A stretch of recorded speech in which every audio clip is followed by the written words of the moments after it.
আসসালামু আলাইকুম রহমতুল্লাহি ওয়া বারাকাতুহু। আলহামদুলিল্লাহি ওয়াহদা ওয়াসসালাতু ওয়াসসালামু আলা মান লা নাবিয়্যা বা'দা ফাআউযু বিল্লাহি মিনাশ শাইতানির রাজিম। বিসমিল্লাহির রহমানির রহিম। বিশ্বকাপ ফুটবল খেলা নিয়ে আমার কোনো কথাই নেই, ঠিক আছে। এটা নিয়ে তারপরও ভাবলাম যে দুই একটা কথা বলি, কারণ যেভাবে রাস্তার মোড়ে মোড়ে দেখছি কত মুসলিম ভাইয়েরা এটা কিনছে, আবার কত মুসলিম ভাইয়েরা এটা বিক্রি করছে।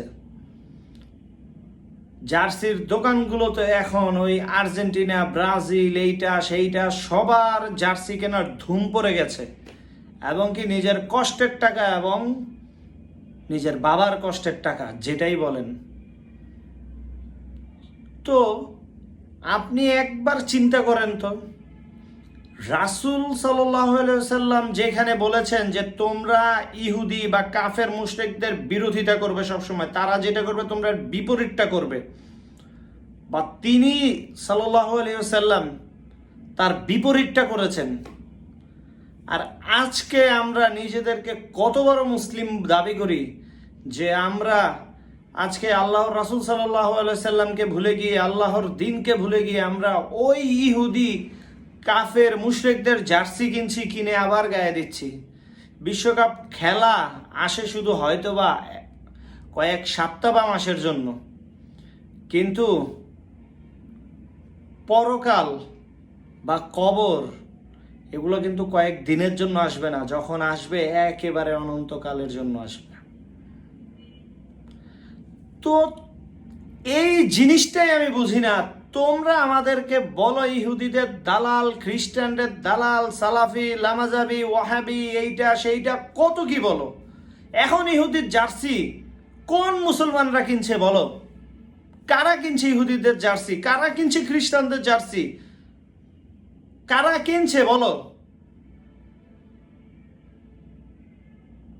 আর ওই তোমরা কিনে আবার তোমরাই আমাদেরকে উল্টা বলো ইহুদিদের দালাল, এইটা সেইটা কত কি বলো। তোমরা লাগাম ছাড়া কথাবার্তা বলো, অথচ দেখবে এই ইহুদি খ্রিস্টানদের এই খেলা নিয়ে বিরোধিতা করলে সর্বপ্রথম এই সালাফিরাই করে, এই আহলে হাদিসটাই করে।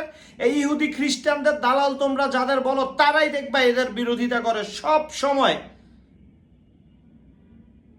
ধর্ম বুঝো, ধর্ম বুঝো।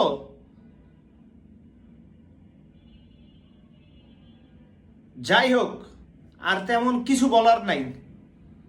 আমার একটা জিনিসই রিকোয়েস্ট থাকবে, আমার যুবক ভাই ও বোনেরা, অনেক বোনরাও কেনে, ভাইদের কথা অনেক বোনেরাও কিছু বোঝে না, কোনো কিছু ইয়ে করে না, এটা নিয়ে সেটা নিয়ে তারা জার্সি কিনে একটা গায়ে দিয়ে বসে থাকে, ঠিক আছে।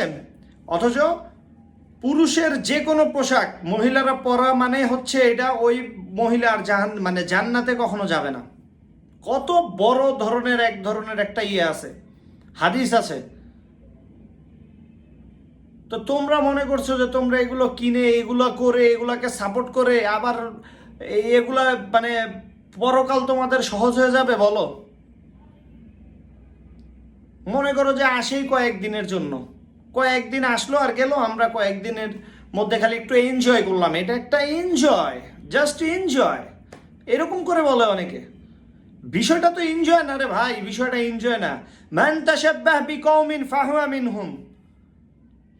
যে ব্যক্তি যে কোনো জাতির সাদৃশ্য অনুসরণ করবে, সে তাদেরই দলভুক্ত হবে। এটা কি আমি বলেছি? রাসূল সাল্লাল্লাহু আলাইহি সাল্লাম বলেছেন। এরপরও তোমাদের কোনো জ্ঞান হয় না, তোমাদের কোনো লজ্জা হয় না, শরম হয় না, ইহুদি খ্রিস্টানদের জার্সি পরো তোমরা।